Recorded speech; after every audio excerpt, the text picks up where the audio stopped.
মানুষ মারা যাওয়ার পর যে মারা যায় তার আত্মীয় স্বজনদেরকে এলাকাবাসী খানা খাওয়াবে, কারণ তাদের মন খারাপ, প্রিয় মানুষকে হারায় রান্না করার মানসিকতা নাই, তাদেরকে রান্না করে খানা খাওয়াবে। এটা হলো সুন্নাহ।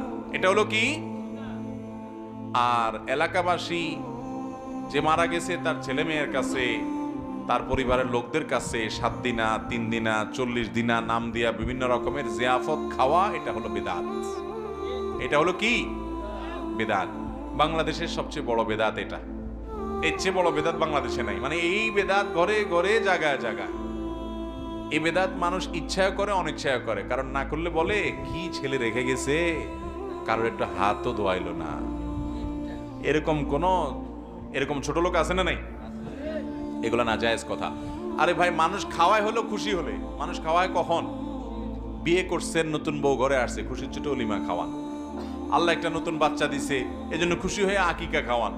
ছেলে ভালো রেজাল্ট করছে, খুশি হয়ে মানুষের মিষ্টি খাওয়ান। মানুষ খুশির চুটে সাধারণত একজন আরেকজনকে খাওয়ায়। আমার বাপ মরছে, মা মরছে, প্রিয়জন মরছে, আমি কি খুশি যে আমি আপনাদের খাওয়াবো? এই জন্য আপনারা শক্ত ধরবেন, গো ধরবেন, যে মানুষ বখিল বলে বলুক, কৃপণ বলে বলুক, আমার বাপ মা মারা গেছে, এলাকাবাসী তোমাদের আমি অন্তত খাওয়াইতেছি না।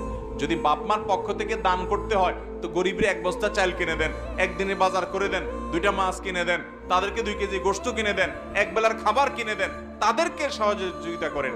কিন্তু এলাকাবাসীকে হাত ধোয়া খাওয়াবেন না। মনে হয় যে বিয়ে বাড়ি, সামিয়ানা টামিয়ানা টাঙ্গায় এমন ভাবে খাওয়াইতেছে, মনে হয় যে বিয়ের অনুষ্ঠান। ঠিক না ঠিক? এটা হিন্দুদের শ্রাদ্ধ থেকে আসছে। একটু পড়ালেখা করেন, ঘাটেন, দেখবেন পাবেন। গুগলে গিয়ে সার্চ দেন, তালি বেসর অফালা আকার দয়ের পিঠে বড় ধ শ্রাদ্ধ, এটা লেখা গুগলে অনলাইনে এখন সার্চ দেন, দেখবেন পাবেন। কি?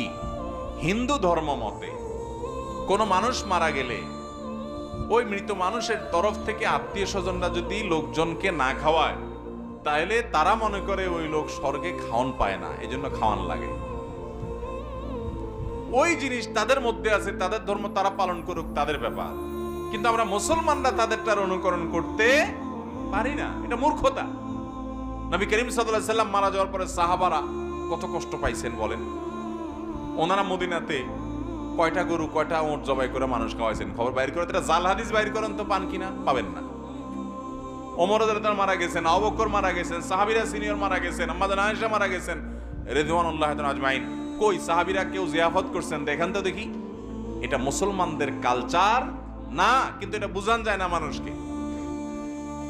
আল্লাহ তাআলা আমাদেরকে বুঝার তৌফিক দান। আপনার বাবা মারা গেছে, তাদের তরফ থেকে একটা মসজিদ বানায় দেন, মসজিদে একটা কিছু করে দেন, মাদ্রাসায় একটা কিছু করে দেন, একটা গাছ লাগাই দেন, একটা গরিবের একটা রিক্সা কিনে দেন, একটা কালভার্ট বানায় দেন, একটা সদকা জারিয়ামূলক কোনো কাজ করে দেন, এটার সওয়াব তিনি পেতে থাকবেন।